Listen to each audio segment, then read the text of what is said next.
What's up, everybody? Welcome back to the Walkout Network. It's your man, Ant Walker, here with another edition of Unleashed, the weekly panel discussion show. And of course, I don't really need to introduce these guys. Let me go flip them around in the order that they shall be introduced in. So first of all, let's go ahead and bring along the jack of all trades who has mastered them all, the senior editor of Sherdog.com, Mr. Ben Duffy. Ben, what's going on, my man? Hey, I'm doing really well. Just real excited to dig into what should be a pretty rich discussion today. Absolutely. Definitely after a big event like this, so excited to sit down with you two guys and talk about what's going to happen all around UFC 254. So, of course, the panel is anchored every week by the man with the stats, the facts, the figures, and the numbers. He is the associate editor of Sherdog.com, my good friend, Mr. Jay Petru. Jay, what's going on, my man? Yeah, I'm with you guys. It feels like after this big event, I actually look forward to almost more than writing the stat pieces and the other things that are going on, sitting down and going, okay, let's really look into this and tear into what the heck happened. So I'm looking forward to this. And also I'm impressed by how many times Ant Walker made the UFC broadcast on Saturday, because it was definitely multiple times. I saw an entrant on the broadcast. Let's see if I can say her name right. Alex Scaffalding, Alex Safadine, Alex something. Anyway, also made the broadcast. But stat of the week is 6. Khabib is the 6th UFC fighter in history to ever win 13 fights in a row. 13 fights in a row in the UFC, and he's the first lightweight to do it. The only other guys to do this are John Jones, Demetrius Johnson, GSP, and Max Holloway. Anderson Silva has 16, but Khabib is the 6th fighter in a row to win 13 fights, and also the first one in the row to make me say his name multiple times in a row. That's a very impressive stat there. And in regards to the broadcast, pretty funny. I don't know how many of my tweets made it, because every time I would be told that something made it, I actually had my eyes off the screen. So at one point, my son, who was sitting there with me while I was watching it, he tried to eat some paper, and I'm pulling paper out of his mouth, and then I get alerted. Oh yeah, you were on the broadcast. So thanks, Adonis. So let's go ahead and dive a little deeper into that stat, because Khabib Nurmagomedov put himself a rarefied air with 13 straight victories in the UFC. As you said, only 5 other gentlemen have been able to pull that off in the promotion's history. So now that it appears that his MMA career is over with, let's do the I guess the most basic of retrospectives. Is he the greatest fighter of all time after submitting Justin Gaethje in the second round? Ben, I'll start with you. What's your take on this? Where does Khabib stand as far as GOAT status is concerned? Let me, if I may, kind of pivot on the question, like the politician I am. Start with what I think Khabib Nurmagomedov is. I think he's the greatest lightweight of all time. I think he's the greatest all-around ground fighter of all time, in terms of being able to get the fight to the mat on his terms, apply ground and pound or submissions, while basically never letting people escape or never getting in trouble himself. He is the greatest ground fighter we've ever seen. I do not think he's the greatest fighter of all time. I did an off-the-cuff list on a recap show less than an hour after the event ended. I think I got to about number 6 before I got to Khabib. My issue with Khabib as kind of an all-time of all-timers is that when you compare him to the other people that are in that discussion, in whatever order you put him in, the people that come up in that discussion are Anderson Silva, George St. Pierre, Fedor Emelianenko, Demetrius Johnson, those types. Relative to them, Khabib was only fighting the best of the best of the best towards the very end. His combination of being kind of injury prone and having some layoffs meant that he got a lot longer to develop than most other guys at 20-0 would have gotten. His last 8 fights or so in the UFC, completely unbelievable. Everything from, I think, the Daryl Horcher fight on to the end. Everyone except Horcher, who was a late replacement for, of course, Tony Ferguson, was a top 10 fighter. A lot of them were top 5. And his last 3 fights against Conor McGregor, Dustin Poirier, and Justin Gaethje, those are all 3 super fights between 2 pound for pound level talents. Each of them were between 2 guys who might be among the top 10 or 15 lightweights of all time. Just an unbelievable finishing run. But compared to some of the other guys that were fighting the best their division had to offer, fight in and fight out for almost a decade, the overall resume doesn't quite stand up for me. But I mean, we're having a theoretical discussion here, so it's really more a reflection of just what how I define the term. If someone else thinks he's the greatest of all time, they probably have a good argument for it. Jay, what say you? Well, I want to redeem myself because Khabib Nurmagomedov, as I for some reason can't seem to say, there's like something going on here. He's in a very interesting situation because he is far and away the greatest undefeated fighter that MMA has seen in any major promotion. Like, you only look to a few fighters that have records like these that stood up and they kept winning and they didn't have that one loss, even if it's a disqualification earlier on, even if it's something going on or a loss to Daiju Dikase or something, that whatever may have gone on earlier or later, Khabib didn't lose. And that is such a huge feather in his cap that somebody the likes of like Philip Miller, who was a 2-time UFC fighter, who retired at 16-0, and said, I'm good here. Or, other fighters that have come along the way. Israel Adesanya is coming up there, UFC middleweight champion. He's only been undefeated in top level competition for a couple of years now, but he's that kind of, hey, he's still undefeated kind of thing. And that undefeated shine really, really matters in this discussion. You, Duffy, and Keith Schillen on the recap show discussed how if Khabib had an early loss in his career, we'd look at him completely differently. And that is 100% correct. If Khabib lost his 4th fight and then went on a crazy string of wins, we wouldn't be having this. I don't even think we'd be having this. Is he the greatest of all time discussion? Like, sure, he may have been in, the greatest lightweight of all time. I think he passed BJ Penn, Takanori Gomi, Ben Henderson, those kind of guys. I think this string of Gaethje, Poirier, McGregor is, we play this game of, okay, you have the greatest guys, but if you look at it in a small window, did they beat the best guys consecutively all the time? And Khabib's last, 4 of his last 5 fights are against terrific guys. Now, like Quinn was a top 10 guy too.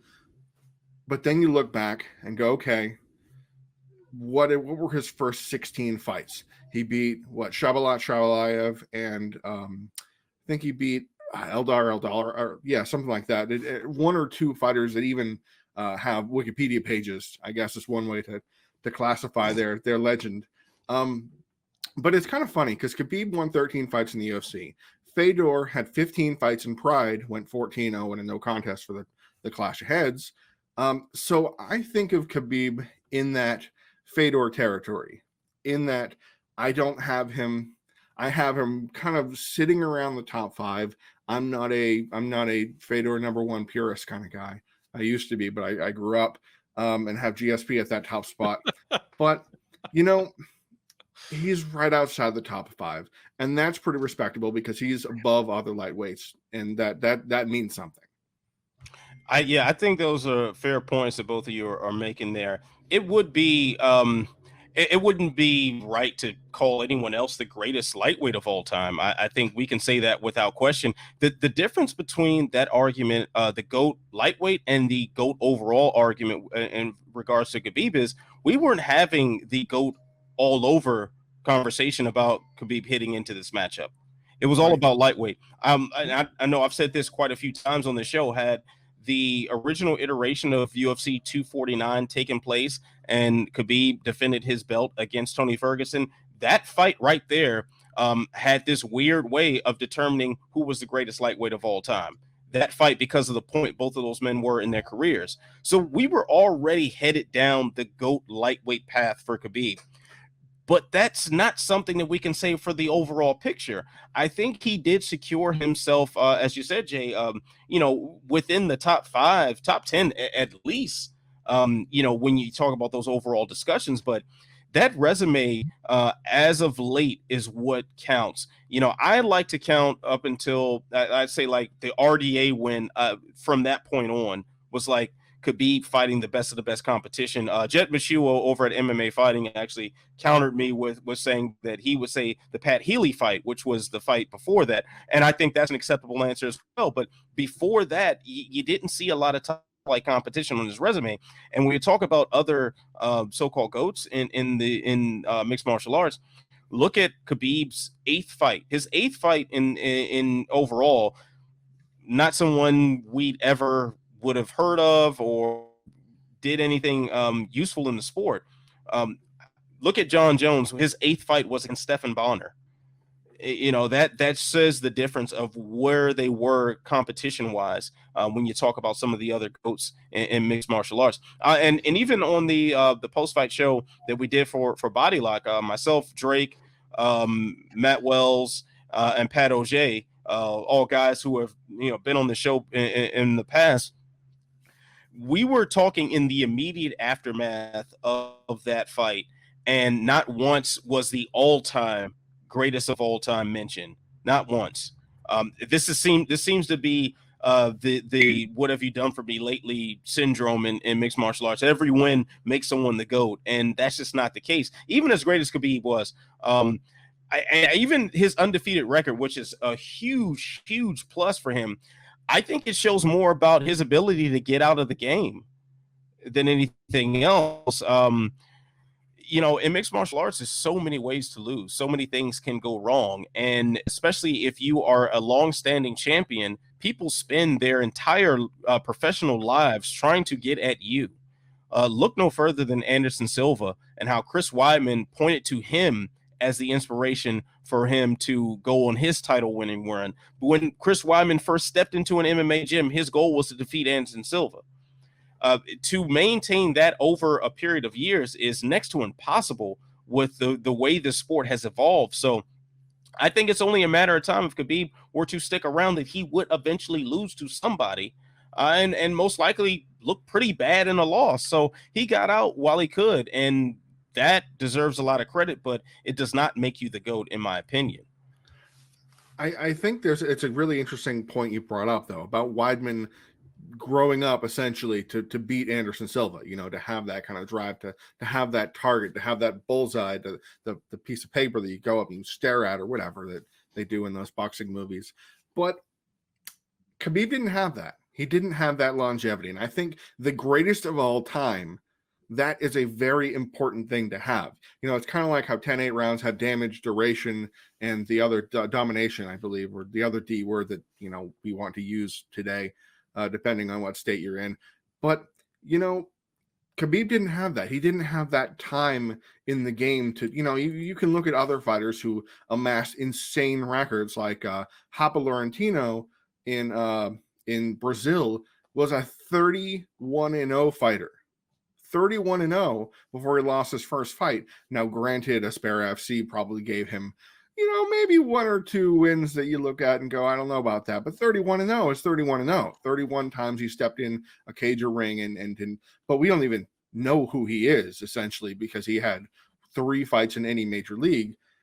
Khabib had 13, and I would argue that Pat Healy was the point too, because Pat Healy was a top 10 guy, whether we think of him like that. At the time, Pat Healy was a top 10 UFC lightweight, so that kind of gives it to him. But that's a small range of fighters. That you can look at the Fight Finder page and go, okay, here's where he fought that. Well, then you look at somebody like Fedor, who fought all these names, and John Jones, who everyone was a former champion, GSP, everybody he fought in some way mattered. The former Strikeforce champion, the former WEC champion, name. Khabib has a few spectacular pound for pound names, and then it falls off very quickly. Like, let's remember that the Dos Anjos win was before Dos Anjos was champion, if I remember correctly. It was well before that. It was, I think, he had to come back, win several, knock out Ben Henderson, do a couple things before he even got back up there to get a title shot. So this wasn't the RDA that killed mauled Anthony Pettis and destroyed Donald Cerrone. This was still a berserker raged RDA. So it's an interesting situation we have here. And I think, and maybe I'll ask you guys this, are we only having this discussion because he retired? Is that the reason why he is prompted to be the GOAT? It is, and I don't even know where the discussion is coming from, because very notably, he is not saying this about himself. Right. And I mean, it isn't that Khabib is like self-effacingly humble, but he's always been a pretty straight shooter. He's just not a bullshitter one way or the other. And all he's ever asked is to be considered the greatest lightweight champ in UFC history. That is the beginning and end of what he is trying to claim for himself historically. And I say, here you go. You have your gold star. And I don't mean that in any like sarcastic way. It's an incredible accomplishment. But I don't know why we're trying to like slop more things onto this plate that he is not calling for. I think it's a pretty natural transition to have the conversation, even if we don't feel that it's warranted. To be the greatest lightweight of all time means that you're pretty damn spectacular. Yeah. We're talking about the greatest division in mixed martial arts, a division that has the best names, that has the most exciting and fascinating matchups, that continually provides a ton of thrills for us. So to be the top of that mountain means you're pretty badass right there. So I think that is a natural a pivot point. However, I do think that the recency bias is creeping up big time, big time, because we can't have a GOAT conversation and put Khabib up there and not talk about Demetrius Johnson, and not talk about John Jones, and not talk about a GSP, and then also too, and even I would say even throwing Henry Cejudo in that mix as well, because Henry Cejudo, much like Demetrius Johnson, much like George St. Pierre, much like even a Dan Henderson that you can put on that list, they have the benefit of cross-divisional success. And that's a big deal, especially when you're talking about greatest pound for pound. Like there's so many different layers to this conversation, and I understand why they're being brought up. And of course, we're waxing poetic on the career of someone like Khabib, who's gone through a tremendous amount of tragedy recently and has this huge backstory behind him, and has always been sort of a fascinating character in general. So it's natural to put extra emotion behind it and put an extra emphasis and stamp an exclamation point. But I do think we are getting ahead of ourselves. Maybe we can revisit this conversation in 5 years and see where that stands, because yes, that undefeated record, while it shows more so that he got out of the game in time, is still an undefeated record. And that means a lot, especially in the 155-pound division. So I do think we'll talk about this in the future as more greats arise. But as far as lightweight is concerned, I think that crown is settled. I'd be hard pressed if we see another person that we can say Khabib has been dethroned as the greatest lightweight. I don't think that person exists on the UFC roster right now, just to be honest. You know, it's interesting. This is usually an unknown thing, is that the lightweight division doesn't really have has never historically had a long-time champion in the UFC. I mean, even in Pride, Takanori Gomi lost a few times here and there, and they didn't defend the title very often, and the whole mess with Marcus Aurelio. But the UFC, Khabib tied the record for the most title defenses. Granted, a couple of his wins were also title unifications because of interim champions trying to claim the belt and get it. But he defended his title three times, and that is the record. That's the all-time record. BJ and Ben Henderson, Frankie, I believe, had that too. I have it on paper somewhere, but nope, it's those three. Honestly, if we had a champion, if we had a Poirier, say Poirier gets the title and defends the belt 5 times, we might be having that discussion, because even though titles mean nothing in the UFC these days, as we can see by so many fighters casting them aside, they still matter to some degree, that there's a championship weight to these fights. So I honestly and truly think that if we had a fighter that did what Mighty Mouse did at flyweight and rack up that many defenses, Anderson Silva did at middleweight, rack up that many defenses, I think the throne's still open. Like, Khabib retiring when he did put him at the list, but there's still a long way to go in this sport. So I'm really curious who's going to take it next. Maybe Tony gets the belt and defends it 6 times. Who knows? And you know what? It's good that you brought that up about Tony potentially getting the belt, because now we're left without a lightweight champion. As far as I know, so far we haven't had any official word yet. I don't think he's officially vacated the belt, and I believe on UFC.com he's still listed as a champion. So I'm sure those updates will come sooner or later, and official paperwork is going to get pushed and whatnot, and he'll be removed from the USADA testing pool. But in the meantime, if we are to believe Khabib, and I think he is a man who has proven to be about his word time and time again, we don't have a lightweight champion. So that leaves the door open for someone else that can step on that scale. It read 155, or it reads whatever, if you were to believe the numerous conspiracy theories out there regarding the 254 weigh-in. So fellas, and this is going to be, I'm gonna phrase this very specifically because we know a lot of things can happen here. What should happen with the UFC's lightweight title picture right now? I'll take a jump at it. There are a couple of guys right in the title picture who, some of them have already fought each other, but some of them have fought each other and I would want to see it again, whereas some I wouldn't. So, I mean, take Justin Gaethje, Dustin Poirier, Tony Ferguson. If Conor McGregor wants into this, bring him in. Otherwise, bring Michael Chandler in. Take those four and give me a little mini tournament. Any matchup other than Gaethje versus Ferguson in the opening, basically, and then have the winners of those two fight for the title. And the nice thing is, you know, whoever comes out of that has a basically unassailable argument as the best lightweight in the UFC right now, which ideally that's what your champion should be. But lightweight is rich enough that doesn't ruin your title picture for the next 2 years, because there'll be a queue of guys waiting, you know, to bang on that door when they're done. You know, and they'd probably be done sometime next summer. Should is such an important word, because I know what I want.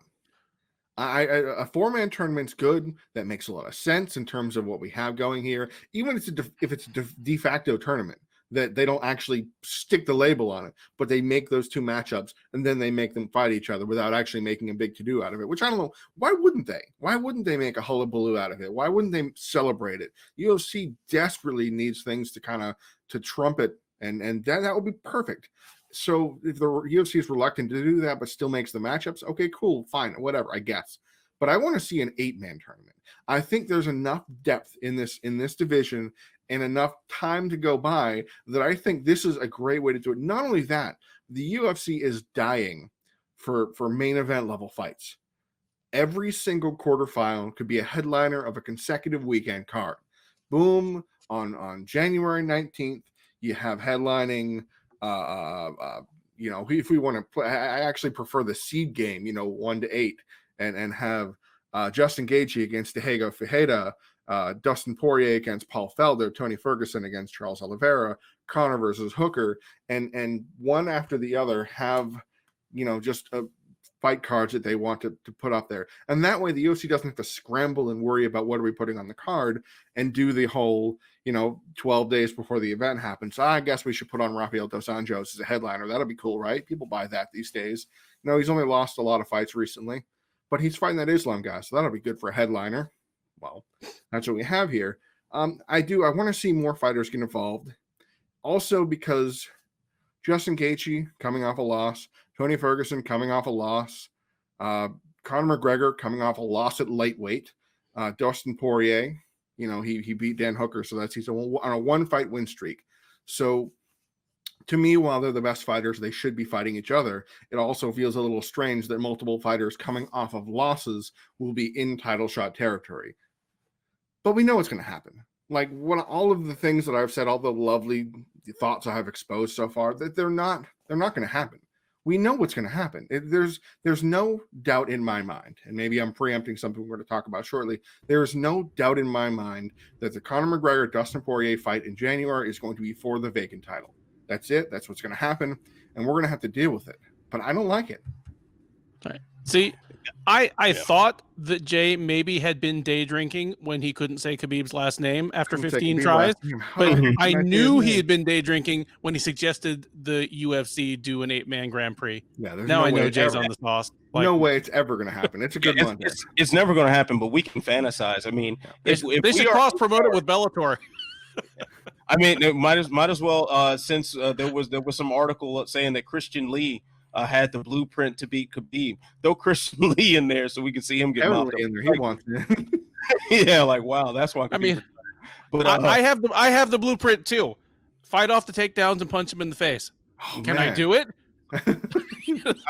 I've got the blueprint. Get the fuck out of here. That's the only way to go. Like maybe guillotine. Dustin Poirier almost did it. Yeah. Well, yeah, just guillotine him. Just knee him in the head when he shoots, you know? Like some guy on like Reddit r/martial arts, you know? It's that guy giving corner advice with 6 followers on Twitter. Now, actually, Bisping how to fight. Yeah, I'm totally with you on the idea. Like that's what should happen. We should have an 8-man tournament. I would even suggest having something similar to UFC 146, where they featured an all heavyweight main card.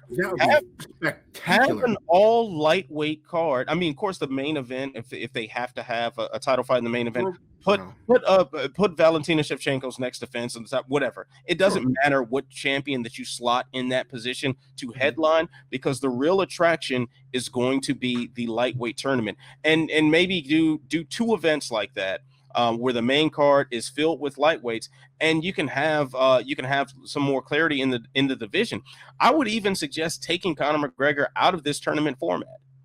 I would be more than happy to take Conor McGregor out of this tournament format, simply because the chaos that he caused the division when he did hold the undisputed title. Let him fight Jorge Masvidal or whoever else for one of the big money fights. Let him go box Manny Pacquiao. The undeserved title shot will be there waiting for him if he decides to come back, or if he even survives around in the ring against Manny Pacquiao.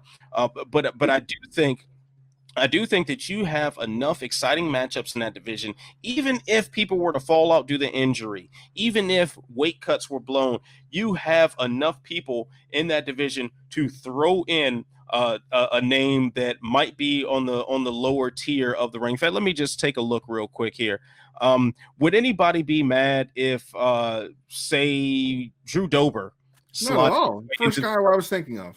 Right. Or Gregor Gillespie, so there's definitely some wiggle room here to have an exciting tournament and find a legitimate champion.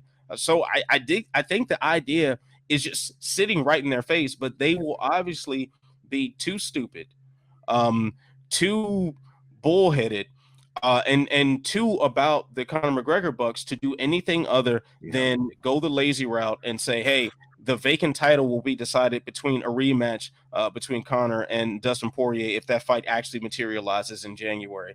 And that is going to be super trash to see that. I'm not saying that Dustin Poirier doesn't deserve that opportunity, but if it's going to be one fight decided, I say Poirier versus Gaethje 2. It should be the one to decide who gets the vacant strap. Tournament, though, is the way to go. This is a golden opportunity that they are going to severely blow, and we are all going to be worse off for it. All right, fellas. So let's move along just a little bit here.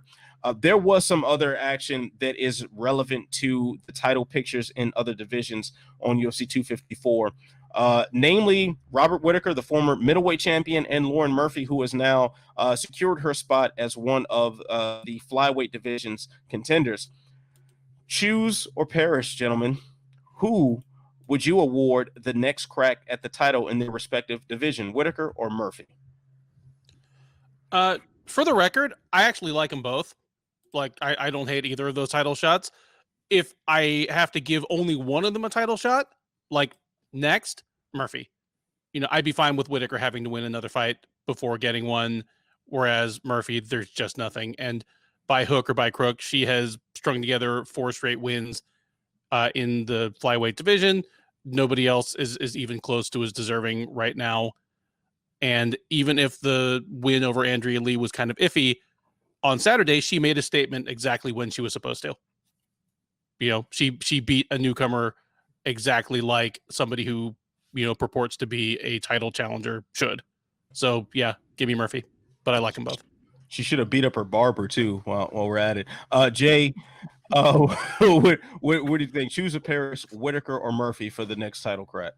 You know what's funny? This isn't me drinking Haterade or anything else. This cup actually has water in it right now. I don't like either of them. I really, truly don't like either of them. I don't like either of them because Bobby Knuckles got flattened by Israel Adesanya. There were about, I don't know, maybe 30 seconds in the fight that I thought Whittaker had a chance. And then I saw, okay, Adesanya has already timed his blitzes. He's already seen what he's going. He got hit a few times, but he got out of the way. He rolled. He did what he needed to do. Oh, my God, Whittaker, I can't believe this. Because I had Whittaker winning. I had come into that fight thinking Whittaker was going to win and take the O away, and Adesanya styled on him. And beating Jared Cannonier and beating Darren Till, I feel like when you get knocked out in a title fight, I feel like you need to take some time to reevaluate your situations. It's been it's been a month. It's been a year since he fought Adesanya. I'm not ready for that yet. In the meantime, I honestly think that Murphy has been jumped in line by multiple fighters, which is crazy to think. That I believe that Jessica Andrade still holds a better win in the division than any that Murphy has put together so far. Murphy beat Roxy. Murphy kind of narrowly skirted by Andrea Lee, beating Lilia Sharkova. That's kind of a Daryl Horcher kind of win. That's not it's a thank you for taking the fight on short notice. But so I don't know. I feel like there's women ahead of her, Murphy, that even I think Cynthia Calvillo should be next. So man, I don't like either. I guess if there's a consolation, it's that picking Murphy, we can probably get that out of the way and go through the cycle. Whereas I feel like Adesanya needs to have a fresh, interesting opponents. We don't need to go through rematches this early into his title run. So I'm going to go with Murphy reluctantly. I'm with you on this one, Jay. I'm gonna side with Murphy on this simply because we haven't seen what it looks like for her to fight Valentina Shevchenko. Yeah. We've seen Robert Whittaker versus Israel Adesanya very recently, and nothing that I think we've seen in the last two fights that Whittaker has had since rebounding from that loss suggests that he would do any differently. I don't like his chances in that rematch happening right now. And I also think there are better options for Israel Adesanya for his legacy, namely the John Jones fight. I think that's more attractive now with a Whittaker win, as opposed to Cannonier winning and then him being a clear-cut contender that we hadn't seen fight him before.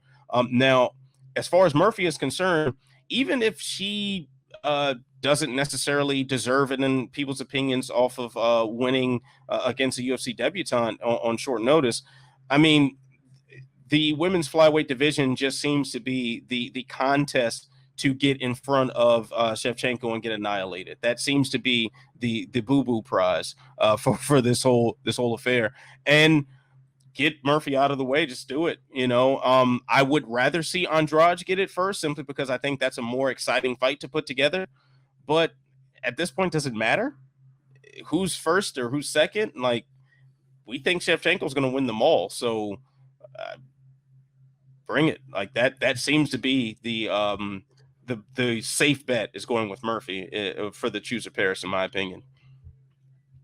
All right, gentlemen. So now moving on to perhaps the greatest titled segment in all of media history. That is, I'm Not Surprised, Mr. Falcons. This is where we share something that surprised us or unironically did not over the past week in the busy world of combat sports. Ben, I will begin with you. What is your I'm Not Surprised, Mr. Falcons moment this week? Well, I have a moment that provided both unironic and ironic surprise. After Khabib Nurmagomedov, won in such sensational fashion, announced his retirement. It was an emotional moment. It was a happening as far as that division and as far as the UFC goes. A couple of usual suspects within the sport, let out their feelings on Twitter in the immediate aftermath. They would be Conor McGregor and John Jones.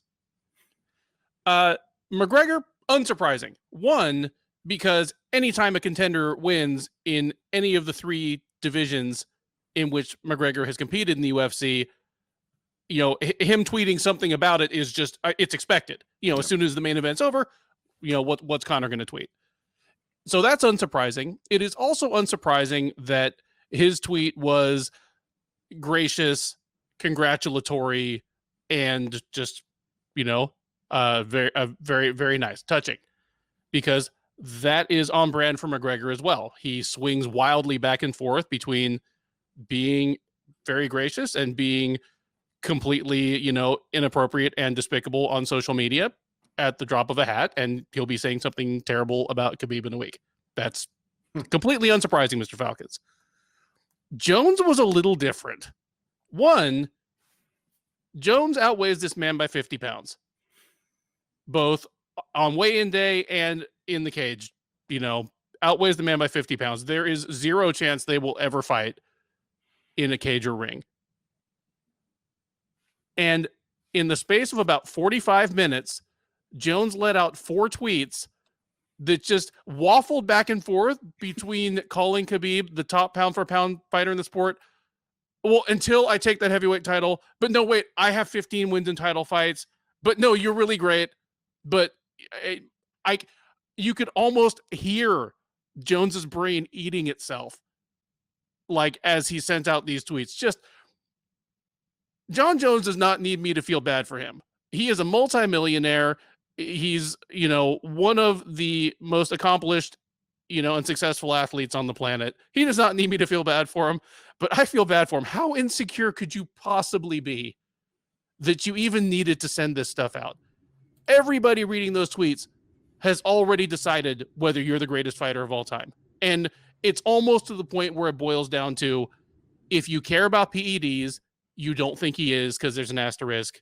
If you don't care, like me, you think he is. Just who he beat, when he beat him, how he beat him. He has an untouchable resume. Who is he even tweeting to other than himself? It was just unbelievable. It was just the weirdest, most uncalled for meltdown. It was one of those memes that starts with nobody, and then John Jones, and like this string of tweets. John, you're great, man. You don't need to prove anything to anybody. Just book a fight at heavyweight. What a desperate cry for attention from both. And even McGregor, most of McGregor's tweet was congratulatory, was gracious, but I will carry on. Like, homie, this ain't about you. This is not about you. You had nothing to do with what just happened there. Other than being a stepping stone for Khabib's greatness. Like that's it. And I'll at least give him credit for being the launch pad for Khabib's stardom. In the general sports world. That's just trash. But I will say that Jones proved himself to be along the all-time greats in sports history by having MJ level pettiness with some of the the tweets and videos that he's put out since. It's quite comical. Jay, what is your I'm not surprised Mr. Falcons moment this week? I should be surprised or not surprised about the Khamzat Chimaev situation and Leon Edwards, but there was something that actually is a little positive that I want to touch on instead of that nonsense. So Legacy Fighting Alliance, which is the feeder league to the UFC and Dana White's Contender Series, makes signings, but usually they're rising talents. They're what have you. They're not often renowned champions and things like that, because usually those fighters get scooped by other organizations or something like that. Well, LFA decided it was going to sign Alex Pereira, who is the current Glory Kickboxing middleweight and interim light heavyweight champion. This is a guy who has been wrecking shop in kickboxing. He's 2-1 as a pro in MMA. His first loss was a submission, as you would expect for a kickboxer that is trying to get his sea legs about him, only to get them taken out beneath him, and a couple knockouts because he was fighting guys that didn't take him down. You can kind of see that as well. So young in his MMA career, not young in his kickboxing career. And this is also the guy, by the way, that won a decision over Israel Adesanya and then rematched him later and knocked him dead. So this is a guy that can crack. He is no joke. and I'm really excited to see him in the LFA, which I feel like that's an important thing for him, not being signed to the UFC like some former light heavyweight contender that was thrust into a Khalil Roundtree fight, only to realize, oh my gosh, there's levels to this MMA game. What is going on here? But the reason why it's interesting to me is because Alex Pereira actually was in the news about a month ago for a very different reason. There are horrible, wasteful, I feel bad for them, trolls on Twitter that impersonate fighters and try and start stuff. They try and call out people. They try and talk trash, pretending to be said fighter because that fighter doesn't have a big Twitter presence. So this one chucklehead decides after Israel Adesanya lays waste to Paulo Costa, I'm going to pretend to be Alex Pereira and call out Israel Adesanya. So a month ago, Alex Pereira is in the news inexplicably and out of nowhere. People are like, who is this guy? Oh my God, this guy killed Israel Adesanya. Oh my God, they have to be signing him. And there's this whole rigmarole. There's, oh my God, this guy could actually make waves. What if he fights him in MMA? Everything. There's Alex Pereira excitement going on, leading to him unrelatedly, yeah, I mean, come on, being signed by a legitimate MMA organization. So, I don't know if the two are related, but I have to feel like his name was in the news for a few days thanks to that idiot troll. So, well, maybe good things are going to happen. But I, for one, I'm looking forward to Pereira starching some guy in LFA. That actually sounds like a fun time to watch, and maybe he should send that Twitter troll, send him some LFA merch or something. Just that's a thank you. All right, so my I'm not surprised Mr. Falcon's moment comes courtesy of the UFC, and this is actually genuine surprise.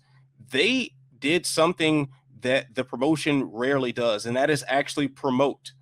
They had Michael Chandler, new signee to the lightweight division, former Bellator champion, on the broadcast for UFC 254, very prominently featured and discussing what his future in the organization could look like. That was absolutely fantastic job by the UFC. It's just something that we haven't seen, at least that I can't recall, them putting a recent signee on the broadcast like that since CM Punk at UFC 181, and that was just stupid. This makes a lot of sense. I was very happy to see it, and whether you can say whatever you want about Chandler's chances in the UFC, but he's earned his position, and it's good to see the promotion actually promoting and getting his face out there. Looking forward to what his first matchup will be, as obviously he did not fulfill his duties as the alternate in case of a Khabib or Gaethje pullout on Fight Island. Ooh, phrasing. Now, gentlemen, let's move it along here because the big news to come out aside from UFC 254 was the Days of Our Lives sort of drama surrounding Leon Edwards and Khamzat Chimaev. Leon Edwards pulled from the rankings for all of about 36 hours due to inactivity, which another rabbit hole I'm sure we'll go down in just a second here. But that ranking of number 3 was restored upon the announcement that he was fighting the boogeyman of the prospects, and that is Khamzat Chimaev, the 185-pound/170-pound wrecking machine that has emerged since the pandemic. Fellas, there's a lot to unpack about this, a lot of different angles we can take. So open floor on this discussion. What do we make of this whole saga between the UFC, Leon Edwards, and Chimaev? Throw it in the trash. I think it is. There were no good things about this situation. I'll be very frank about this. There's no real winner except for Khamzat Chimaev.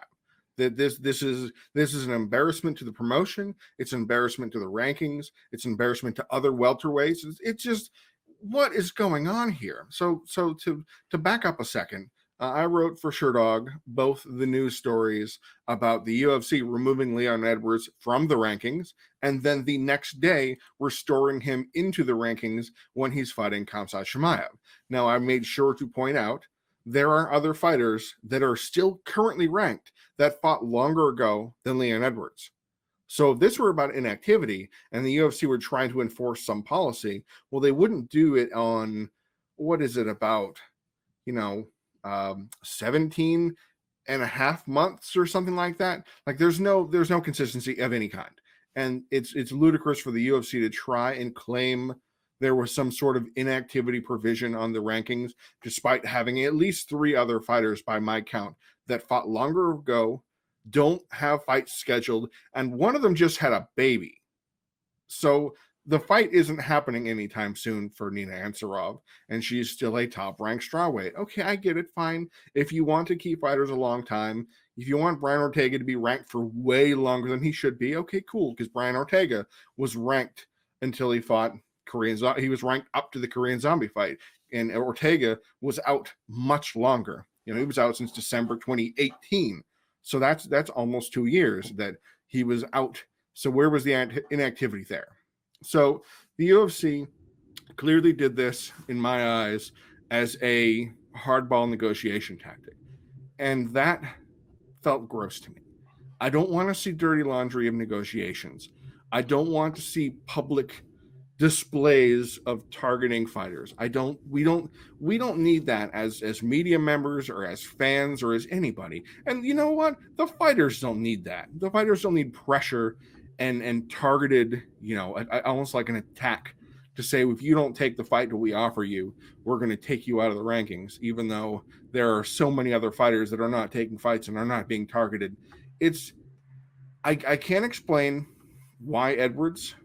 I mean, I have, you know, we all have theories, but I can't explain why Edwards is the one that's under fire here in this situation.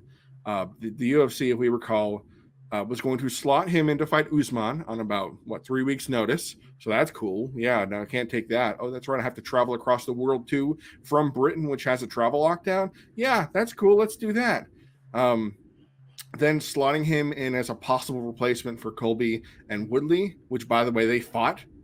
So there's no need for that there. And then throwing him against trying to force him into fights against Jeff Neal, I thought he just got out of the hospital for almost dying. So I don't know how he's up for fights soon. And then Chimaev, who's the he's the number 148th ranked welterweight in the algorithm that keeps track of fighter rankings. He's had exactly one welterweight win, is Chimaev, on the main stage, and that is a former lightweight, Reese McKee, who got him to the 148 welterweight position, compared to Edwards on Fight Matrix, who was number 6. I think UFC has him at 3. We have him around that same range too.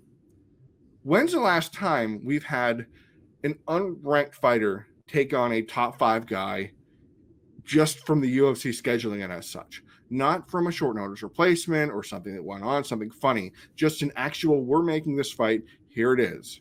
I can't think of one this egregious in this dramatic in a long time. I hate everything about it. What are we doing here? Like, is this what's going to happen? I don't know. I don't like what the future holds if this is the case. I don't think Chimaev is worthy of this in any possible way. He didn't earn a top 3 fight. Like, there are guys with win streaks beyond who knows what that couldn't get in the top 15.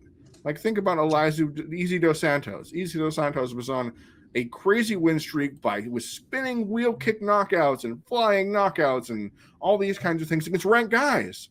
And he was barely there. And yet, Khamzat beats up some lightweight, and he deserves to fight Leon Edwards. Talk me down here. Am I broken or no?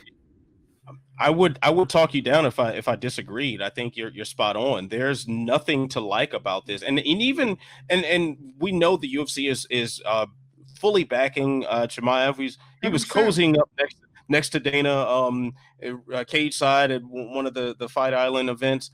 So we know there's some sort of cozy relationship there, and they are grooming this man to be a star. We get it, but at the same time, they're doing him a disservice right now. Yeah. I don't think Chimaev is a winner in this situation, unless, of course, he goes out there and floors Leon Edwards. But this is such a gamble. This is such an unnecessary gamble to take.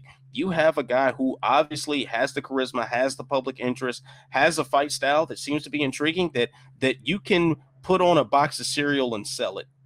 Why are you going to waste it potentially against someone who it's hard to look good against? Leon Edwards has not lost a fight since he fought the eventual champion, and that's Kamaru Usman. And Usman didn't exactly look like a world beater in that performance. That was a fight which was very competitive. So do you think an evolved version of Edwards, who has since rattled off wins against top-tier names like Rafael dos Anjos and Gunnar Nelson, handled Cowboy Cerrone in a main event as well. Do you think that this guy is going to be an easy step forward for Chimaev? It doesn't make any sense whatsoever. They are shooting themselves in the foot simply because they've got this tunnel vision for the pile of money that they see in front of Chimaev. It makes no sense. We already know they don't like Leon Edwards. We know that. Let's also not forget that he was booked to fight Tyron Woodley in March. Yep. In March. Mm-hmm. And you know what stopped it? Perhaps the global pandemic. That's the reason why we're like the sport is in this scenario now where you necessitated some sort of fight island scenario. So COVID was the reason why he did not fight Tyron Woodley, who, by the way, would have been his first fight coming off of being the champion in the division. So you go from being booked to fight a recently dominant champion to then fight a guy who is unranked and simply has knocked out a journeyman middleweight and beat up on a lightweight who was debuting in the UFC at 170. I don't see any rhyme or reason here. This is a perfect example of the UFC doing exactly the wrong thing at the wrong time. In July or August of 2010, Randy Couture was the number 5 light heavyweight in the world, according to Fight Matrix, number 12, according to Sherdog, when he fought James Toney. The difference is that at that time, the UFC was trying to embarrass Toney. Yes. Like, I think this is going to backfire enormously. Even if Chimaev is a future top 5 fighter, future title contender, which I'm fully willing to sign on that he might be. He's been a dazzling talent so far, but this is such a ridiculous step up in competition.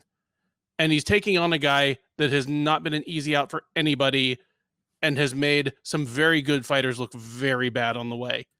One of the things that makes the UFC despise the guy so badly is that his fights aren't pretty. Like, I think he's just going to drag Chimaev through the mud, beat him convincingly, and then what? Yeah, and I think that is one of the things that irritates me about this match is that it's a no-win situation, other than I can see that the UFC will leverage this as an opportunity to rank Chimaev, because there's no way, win or lose, that he won't be ranked at Chimaev won't be ranked at welterweight at the end of this fight. You can think of fighters that go to a division and come off losses to top guys only to be ranked. Like, look no further than Marlon Moraes and Jose Aldo. Aldo lost a close decision to Moraes and got ranked in the top 10 at bantamweight. So I can see the UFC using this as, the worst case scenario. We now have a top 15 guy who we can say, well, he hung in there against a number 3 guy. That means he's got some future here. But do you guys see any other situation happening than Leon Edwards boxing this guy up for 3 rounds until he gets a late finish? Nope. Like, no. I don't even see this 5 round, because we don't know this guy's gas tank. It's like never say never, of course. I mean, they obviously see something special in Chimaev, and I, as I said on some video clip that I did for Body Lock, the hype around him feels more like the hype that was around a Conor McGregor or around the Israel Adesanya during their rise, where it's not just the personality. They seem to have something special as far as their fight abilities are concerned that might justify a certain level of hype. But at the same time, both of those men were groomed appropriately. We just got finished talking about John Jones, and while he even had he had kind of an accelerated path to the light heavyweight title, but it was still a very calculated one. He didn't go straight from the surprise Bonner win to a title shot. That it didn't happen that way. There was careful consideration and a gradual buildup. And look no further than one of the men that Jones built himself off of, and Brandon Vera, someone who the UFC was all about, and they wanted to push him, and they threw him tough challenges, and a bit too fast because he failed at the end of the day.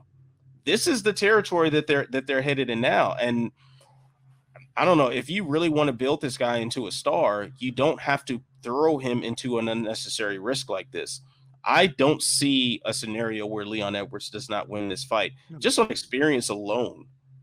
Never mind the fact that he is such a tricky guy for anyone in the division to fight. And we're talking about the most experienced elite level fighters he has given fits to. Chimaev has not proven himself to be that, despite how exciting his tenure has been in the UFC so far. No, I mean, would we all have favored Edwards over Woodley if that fight had happened? I was. I think so. Yeah. I mean, cautiously. But just knowing that Woodley doesn't pull the trigger anymore. Right. If we knew the same Woodley that showed up against Usman, which obviously showed up against Burns and showed up against Covington, if we knew that was the Woodley that we get from here on out, yes, Edwards. Yeah, that guy, 50-45, you know? Yep. Easy. And I just, other than that, I completely agree. Yeah. I mean, Edwards, it's not like Edwards has been knocked out or busted up by guys. This is a guy who has taken on all action attacking guys. Dos Anjos, Vicente Luque, Peter Sabata has some good stints of Muay Thai in him every now and then. Brian Barberina, we can't think of him in, crazy chin testing fights, and Edwards boxed up all of them. So I just don't. It just seems like there's not enough of an upside. It feels so short-sighted in its gamble that there is.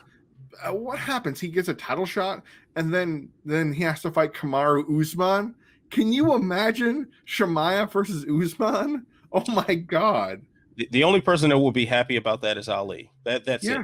Really, it's just a travesty. It just doesn't make any sense whatsoever why this matchup is being put together, and they had to strong arm their way to it. Is even more disgusting. Yeah. It isn't something that these guys organically just don't like each other, and this kind of happened, and the timing looked right. Like, no, they grabbed a crowbar and they forced this in.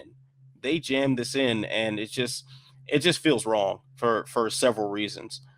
Well, that being said, now let's move along to the speed bag. This is where I get to flex my authority on you mofos. So you will have 10 seconds apiece to answer a few questions. And let's go ahead, start with you, Ben. The first question is, where does Khabib versus Ferguson rank among all-time fights that never happened? Number 1. All right. And we've got a little time to think. And Jay. It's right. It's cruising up to number 1 because it has so many times that we almost had it. I think that's why it should step above Randy and Fedor and GSP and Silva. Oh, all right. Okay, fellas. Let's see. Next question. Start with you on this one, Jay. Did the UFC make a mistake not booking Michael Chandler to fight already? Oh, yeah. I called for Chandler to have a fight on the card, and then if he had to get pulled out, okay, cool, fine, do that. Because he's going to take a vacation now. He just started. Ben. Yeah, made a mistake. He's not getting any younger, and he doesn't have a huge weight cut. Get the man in the cage. All right, fair enough. Now, last question. This one is for you to start with, Ben. Will UFC Fight Night 181 headliner truly be Anderson Silva's final fight? Yes, and I only hope that it's not a doctor telling us so. Jay? No, I don't think so. And that breaks my heart to say that. I hurt inside. This will be his final UFC fight. Yes. All right, good answers all there. So now let me switch the clock over. I will give myself 30 seconds, and I will answer all 3 questions in succession. The clock will start after reading the first question. So First one reads, where does Khabib versus Ferguson rank among all-time fights that never happened? I probably would agree that it has to be the number one, simply because, as I said before, UFC 249, if it took place when it did, that was going to be the single fight to determine the greatest lightweight of all time, and history just doesn't come around that often. As far as not making a Chandler booking already, I think that it was a mistake. He's great. He needs to be on the roster. And Anderson Silva will fight again after the Uriah Hall fight Saturday. I say he actually boxes Roy Jones. So... Yep. There we go. Yeah, I think they finally do that. Roy Jones. Speaking of Roy Jones, have you guys seen that belt? I knew. Yep. I was just about to say that belt. Boxing. You gotta love boxing. All right, fellas. So we've got a double dose of mixed martial arts this week. Bellator 250. Thursday evening, Gegard Mousasi and Douglas Lima for the middleweight belt. This is Douglas Lima moving up a champ affair. The last time I believe Bellator had a champ affair, unless we're talking about Ryan Bader. Before that had to been when Gegard Mousasi defended against Rory McDonald. So is Lima making a mistake going up in weight, fellas? Yes. Yep, he's making a mistake going up in weight. There are not just on principle. I mean, there are weight classes for a reason, but Lima is a pretty tall, rangy welterweight with a nice arsenal of offense, both standing and on the ground. There are very good middleweights that Douglas Lima can beat. Mousasi is not one of them. This is just the absolute worst guy for him to try this against. Forget the first Uriah Hall fight. Gegard Mousasi is not a guy that gets blitzed by single shots, other than just that one insane outlier. He's just going to grind Lima. Even if Lima has his moments, he's just not going to win this fight.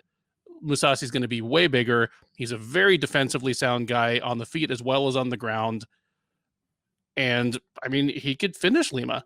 Mousasi, he never looks very motivated in there. He's one of just the most calm to a fault guys in the cage in MMA history. He's kind of the Kareem Abdul-Jabbar of MMA, where you just feel like he could probably have hung, 40, 15, and 10 every single night if he got mad, but just you only got mad like a few times a year. That's Mousasi. And even just the cool as a cucumber Mousasi could finish Lima in this one. This is going to be ugly.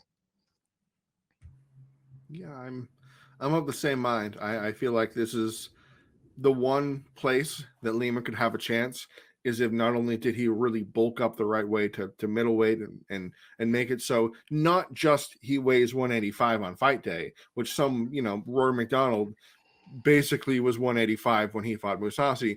If Lima goes up to 205, cuts down to make middleweight and be that, hulking kind of guy, because I think he's actually about eye to eye with Mousasi, maybe a little bit shorter.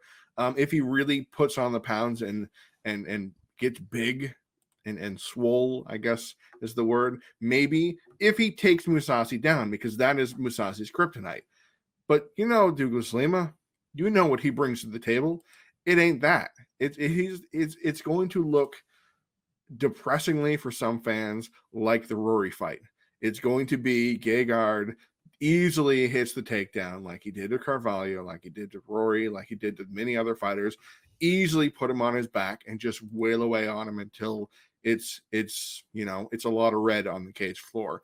And that's too bad, because Lima is kind of hurting his legacy a little bit by doing this, which is weird to say because you're going for another title, another division. But why Mousasi of all guys? I mean, I understand that he's the champ at the time, but Lima's 32. He has time to establish himself as a welterweight great. I mean, he's had the welterweight title for how long? Since he beat Rory, right? Like, the Page fight wasn't a championship fight. The Koreshkov wasn't a championship fight. So I think he won the belt back from Rory. So why not defend your welterweight title a few times before going to chase Gegard Mousasi?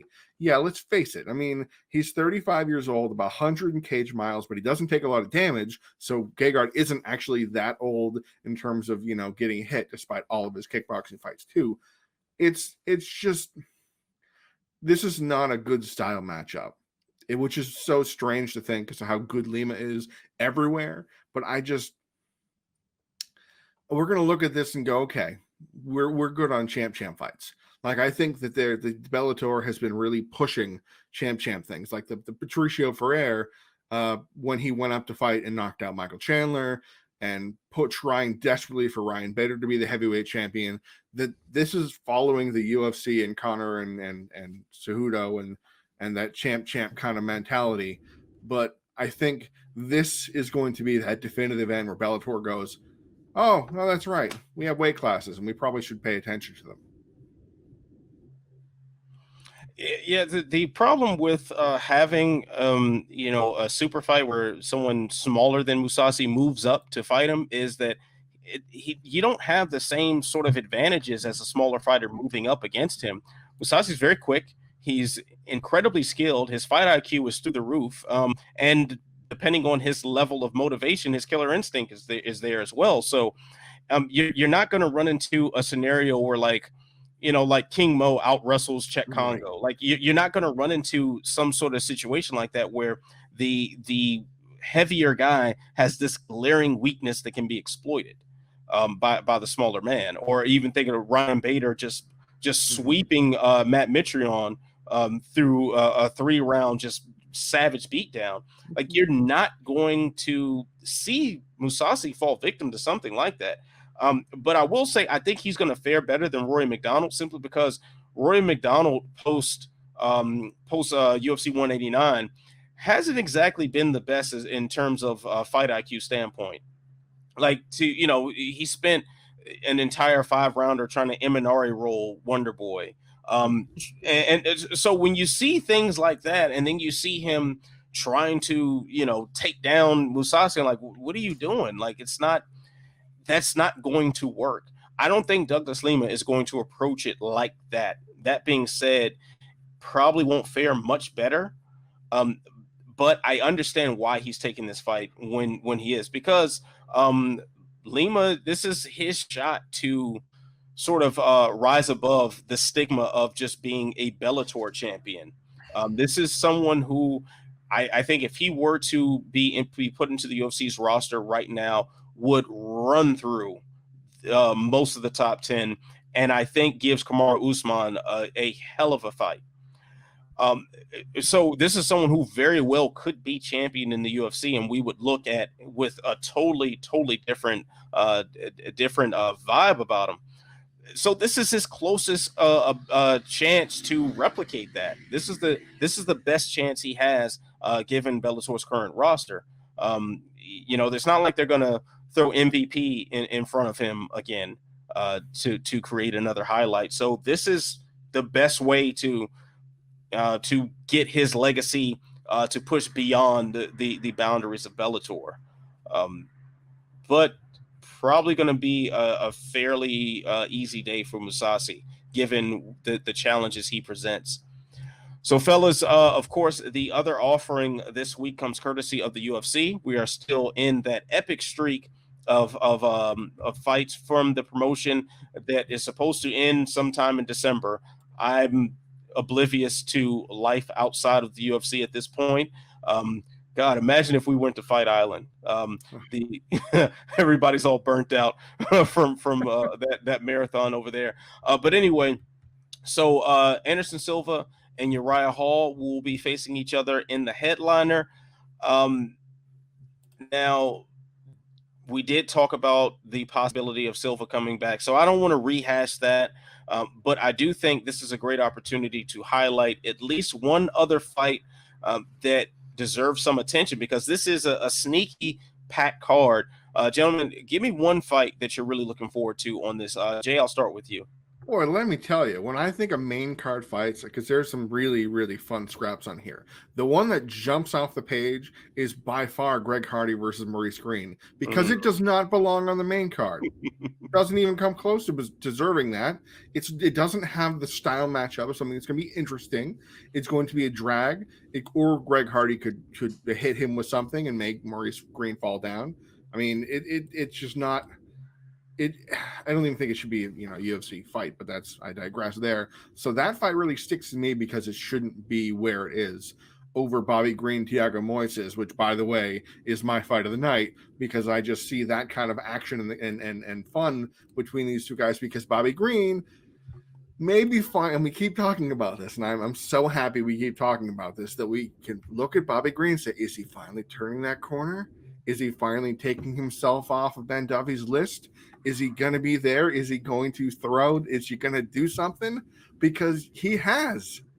I didn't scream TV once in his last fight. He looked great. He looked great. He looked great against Alan Patrick. He looked great against Lando. He looked good against Clay Guida, which is hard to do these days. And that's kind of fun to me. And what Moises did to poor Michael Johnson, who is become a scream of the TV fighter, get kind of beaten up for the round and then roll for a 30-second ankle lock, is just, I'm looking forward to the nonsense that's about to come out of this fight. And I'm actually looking forward to, more than anything, Moises rolling for submissions and Bobby Green kind of styling on him and making faces at him. Like, what are you going to do? You're going to get my knee? And he's like pointing his knee. You can almost see Bobby Green kind of taunting him as Moises goes for submissions. So I am looking forward to the laugh factor of this fight, because I think it could be a good fight. And it's also going to be very entertaining. All right, Ben, what's one that you want to highlight here? There's plenty of good stuff on the card. I'll just go all the way down to the opener. Adrian Yanez versus Victor Rodriguez. Yanez has been one of the 5 best pound for pound prospects in Texas for a couple of years now. He finally he punched his ticket to the UFC with a fantastic 30-second knockout on the Contender Series back in August. He's 11-3 in his entire career. His losses are to Levi Miles, who is the LFA Rumble weight champ, because he's like a fantastic fighter who sometimes blows weight really badly. Domingo Pilarte, UFC. Miles Johns, UFC. That's it. Below that level, he's just been killing people. He has a favorable matchup here in Rodriguez. So I'm always excited for a Texas guy to show out, and just can't wait for that one. I'd like to point out real quick that Victor Rodriguez may be 4-2. He may be 7-2. Like, there's a whole package of really old wins that he claims to have that don't seem to exist on paper or anywhere that can be located. So Victor Rodriguez could be a diamond in the rough here. He could actually be better than a guy who kind of limped through the Alaska Fighting Championship Series. So I'm with you there. I think this could be some real good violence here. Well, I'm going to highlight one other fight from the prelims. That's Dustin Jacoby and Justin Ledet. Jacoby, right? Another Houston guy. Under the radar, has been around the block when it comes to combat sports. I mean, he had a previous stint with the UFC. He's been in Bellator, been in Titan, and had a decent run in Glory Kickboxing as well. So, fought his way back into the UFC via the Contender Series, believe it or not. A guy with that level of resume who you think would just walk into the promotion, even if it was just as a late notice replacement.